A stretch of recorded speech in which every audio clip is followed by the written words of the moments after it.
Sa Soc-Sargen, higit 5,000 tupad beneficiaries ang tumutulong sa Brigada Eskwela sa higit 100 paaralan sa rehiyon. Giit ng DOLE at ng DepEd, mahalaga ang pagtutulungan para sa maayos na pagsisimula ng pasukan. Si Aurea Marie Belguera ng PIA Soc-Sargen sa sentro ng balita.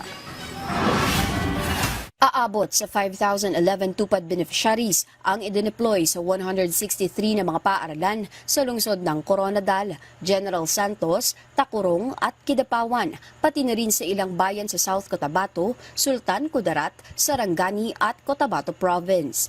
Tinatayang nasa 2,205 na silid-aralan ang makikinabang sa programa habang higit 47.4 milyong piso naman ang inilaang pondo para sa pasahod ng mga manggagawa.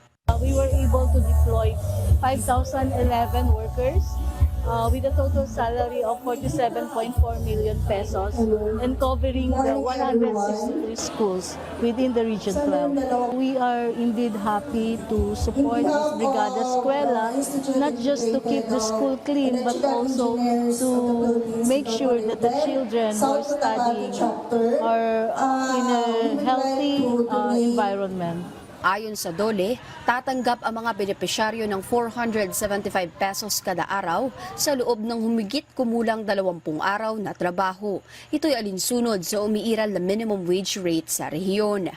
Kaugnay nito, binigyang diin ng DepEd na mahalaga ang sama-samang pagkilos ng pamahalaan, mga magulang, komunidad at mga partner agency upang makapagbigay ng ligtas at mas maayos na lugar sa pagkatuto. The conduct of Brigada Eskwela goes a long way of creating a conducive environment where parents work together and actively involve themselves in all education initiatives. In this way, tremendous support is given to our schools in terms of ensuring that quality basic education shall be made available to our learners.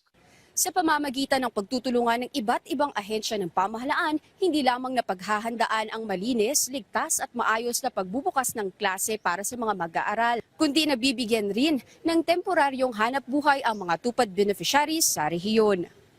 Mula dito sa probinsya ng South Cotabato, para sa Integrated State Media, Aurea Marie Belguera ng Philippine Information Agency, Soc-Sargen.